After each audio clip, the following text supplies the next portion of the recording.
যেমন রাগ হওয়া সাধারণ ব্যাপার, কেউ আপনাকে খারাপ কিছু বললে আপনার রাগ হবে, এটা স্বাভাবিক একটা প্রতিক্রিয়া। এক্ষেত্রে অতিরিক্ত হবে যদি আপনি দিনরাত 24 ঘন্টা মনের মাঝে সেই ক্রোধ পুষে রাখেন। একটি পীড়াদায়ক কথা আপনাকে বলা হয়েছিল আর আপনি কিনা সেই একটি কথা নিয়ে পড়ে রয়েছেন, আপনার চিন্তাভাবনা সব কিছুতে এটাকে প্রভাব বিস্তার করতে দিয়েছেন। এর ফলে সব কিছুতে আপনার দৃষ্টিভঙ্গি পরিবর্তিত হয়ে গিয়েছে। কোনো কিছুই আপনাকে আর সুখী করে না, ভালো লাগে না। যেসব ব্যাপার আপনাকে কখনোই রাগান্বিত করতো না, সে ব্যাপারগুলো নিয়েও আপনি রেগে যান, সব কিছুতেই আপনি বিরক্তি প্রকাশ করেন। এমনটি যখন ঘটে তখন আপনার আশেপাশের প্রিয়জনরা এর ফলে কষ্ট পায়। সুতরাং ধারাবাহিক একটা প্রতিক্রিয়া শুরু হয় এবং আপনি নিজেই একটা কষ্টে পতিত হন, কারণ একটা অনুভূতির ক্ষেত্রে আপনি ইসরাফ করেছেন, অনেক দূরে চলে গিয়েছেন। অন্য অনুভূতির ক্ষেত্রেও একই ব্যাপার ঘটেছে, যেমন মজা করা, কৌতুক করা বা মজা করা স্বাভাবিক আচরণ। কিন্তু আপনি যদি সারাক্ষণ হাসি ঠাট্টা করতে থাকেন, শেষে হয়তো কাউকে মনে কষ্ট দিয়ে বসবেন, কোনো কিছুতেই সিরিয়াস হতে পারবেন না। গুরুত্বপূর্ণ কিছু বলা হলো আর আপনি কিনা এটা নিয়ে মশকরা করতে থাকবেন। এর ফলে আপনি অন্য মানুষদের অনুভূতি উপলব্ধি করতে পারছেন না, তাদের প্রয়োজনটা আপনি বুঝতে পারছেন না। তাহলে ইসরাফ একজন মানুষের জীবনে বহু সমস্যা তৈরি করে।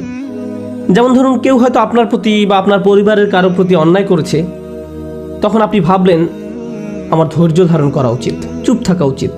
এখন আপনার এই চুপ থাকার কারণে অন্যায়কারী একটার পর একটা অন্যায় করেই যাচ্ছে। আপনি ভাবছেন আমার ধৈর্যের পরীক্ষা হচ্ছে, আমাকে আরো বেশি চুপ থাকতে হবে। আপনার এই চুপ থাকার কারণে অন্যায় করার পরিমাণ এখন আরো 10 গুণ বৃদ্ধি পেয়েছে। আপনি এখানে ইসরাফ করেছেন।